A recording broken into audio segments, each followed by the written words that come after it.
I'm Betty. Welcome to my kitchen.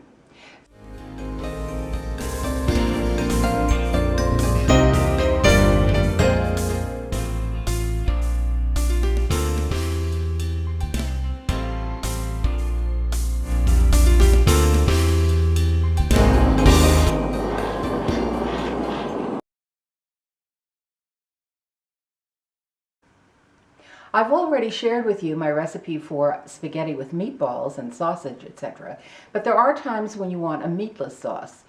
So this time I'm going to make a marinara sauce, which is a very simple sauce to make. And I think if you try this, you will no longer be buying those jars of sauce in the supermarket.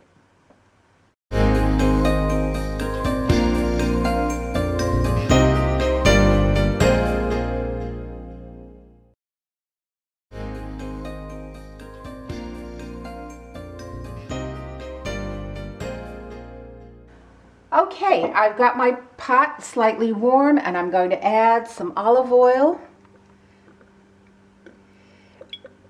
I tend to use extra virgin for all of my Italian cooking.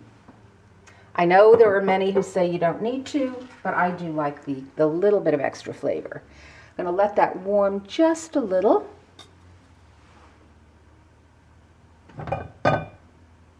As you can see, it's just enough to give the pot a good coating. I can add my onion. This is a medium-large onion, fairly finely chopped.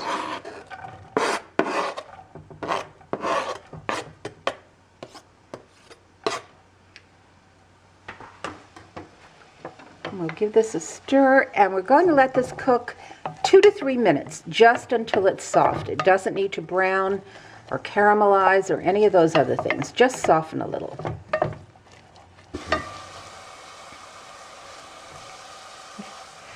All right, my onion is softened. You can tell it looks quite translucent now. And I'm going to add 2 cloves of finely chopped garlic.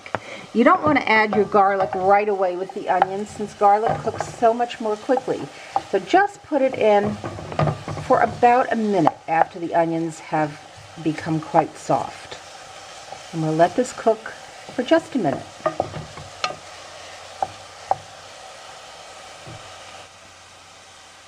Now I'm going to add 2 cans of crushed tomatoes.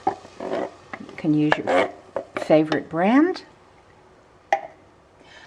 I buy these when my supermarket has a big sale, and they're usually a little less than $1 a can. So you can see that not only is this going to be better than the stuff you buy in a jar, it's also quite a bit less expensive. And stir this in with our onions, and we're going to let this cook just until it comes to a boil.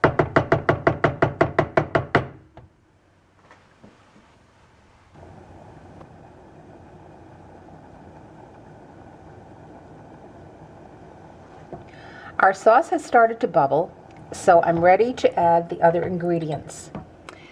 I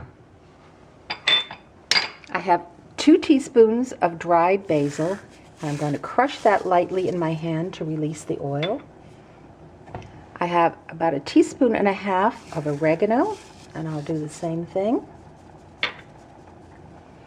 I've got 2 small pieces of bay leaf because there isn't one large one left in my jar, and those just get popped in to be removed later.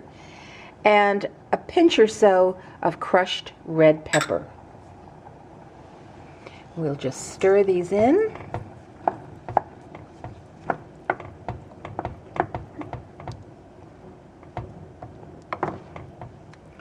Now this sauce only needs to cook for about an hour and a half, until it's about the thickness that you'd like.